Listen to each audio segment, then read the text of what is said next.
से क्षण जीशु शिष्य मानक नौकार चढ़ी ताहांक आगे अपर पारिक जीवाई कहले आउ इतिमध्य लोक समूह को से विदाय देले। विदाय देला उत्तर जीशु प्रार्थना करने निमंते एकांतरे पर्वत उपर को गले। संध्या हेला परे भी से सेठारे एकाकी थिले, किंतु नौका सेतबेले कूलरू अनेक दूर थिला एवं प्रतिकूल वायु हेतु ता लहड़ी रे टळमळ होउथला। रातिर चतुर्थ प्रहर से समुद्र उपरे चली शिष्य मानक पाखक आसिले। पुणी शिष्य माने ताहांकु समुद्र उपरे चलिबार देखि डरी जाई कहले, ये तो भूत। आउ समाने भयरे चित्कार कले। जीशु सांगे सांगे सेमानकु कहले, साहस धर, ये तो मु,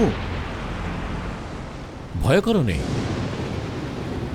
पीतर उत्तर देले, प्रभु जदि आपण तेबे जल उपरे आपण को निकट को जीवा पई मते आज्ञा करंतु।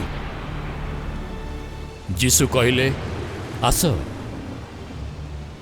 पीतर नौकारु ओलाई जल उपरे चली जीशु को निकट गले,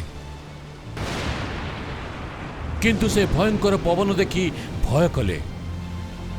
पुणी बुड़ी जाऊ जाऊ चित्कार करी कहले, प्रभु मत रक्षा करंतु। जीशु सांगे सांगे हाथ बड़े तांकु धरी नेले आउ कहिले, हे अल्प विश्वासी काहींकि संदेह कल। पुणी सेमाने नौकारे चढ़ते पवन बंद हैला।